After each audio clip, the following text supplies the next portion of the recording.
Thank you. ये थोड़ा सा पीछे करा मैं यार इसमें पूरा आ रहा है। मैम आज के बारे में बस ठीक है, मैंने चले जरूर। जी मैम, आज की समाप्त करें। ये पीछे कर आज जानी की याद समाज से तो मुझे ये समझ आ रही थी कि हमारी जो साइफर ट्रायल है वो तो रोक देनी चाहिए, क्योंकि इस वक्त तो जो जज साहब भी थे वो बड़े फंडामेंटल सवालात कर रहे थे कॉन्स्टिट्यूशनली।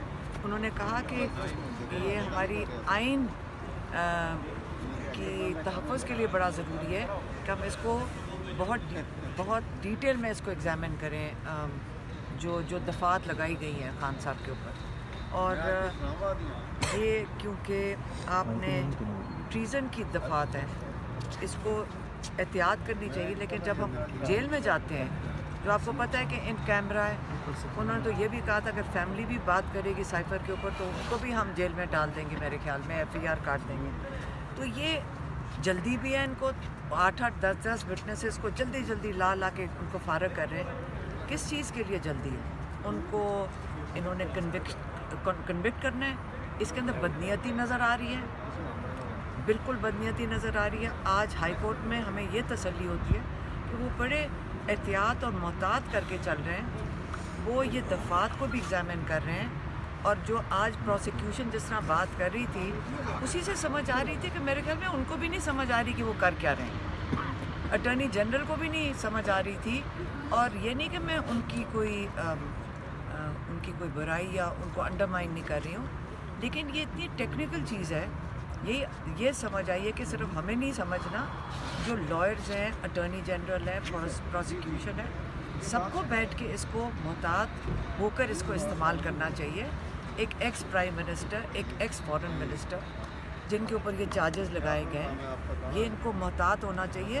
ये इसमें बदनीयती नहीं नज़र आनी चाहिए कि जल्दी 4 दिन में 10-10 विटनेसेस दिन के लगा कर और इनको जल्दी से कन्विक्ट कर दें। क्या सज़ाए मौत देनी है इन्होंने? क्या इनको लाइफ इम्प्रिजनमेंट करनी है? जल्दी किस चीज़ की है?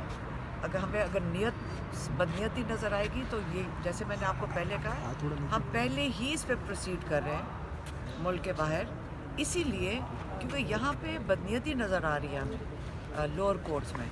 लेकिन फिर जब हम हाई कोर्ट आते हैं तो हमें थोड़ा सा हौसला होता है कि यहाँ जजेस बैठे हैं कि जो इसके ऊपर नज़रसानी करेंगे, इसको देखेंगे। इसके अंदर इस किस्म की अंधेर नगरी नहीं है जो हमें जेल में और ट्रायल कोर्ट में नज़र आती है। अच्छा, जैसे आपने बात की कि हाई कोर्ट में जजेस बैठे हुए हैं, आपको लोअर कोर्ट पर बैठे होकर आप हाई कोर्ट में आते हैं। कल जिस तरह देखा कि सुप्रीम कोर्ट के अहकामात के बावजूद शाह महमूद कुरैशी साहब को जिस तरीके से अरेस्ट किया गया, आपको लगता है कि इस तरह की कोई रिलीफ आपको मिलेगी तो उस साने के बाद? मुझे पता है अफसोस क्या हो रहा है। अफसोस ये हो रहा है कि कल मैं और आप जब जाएंगे कोर्ट्स में, हमें कौन इंसाफ देगा जब ये तो जजेस की बात नहीं सुन रहे हैं। ये तो लगता है कि गुंडागर्दी हो रही है। हमें तो अपने लिए फ़िक्र करनी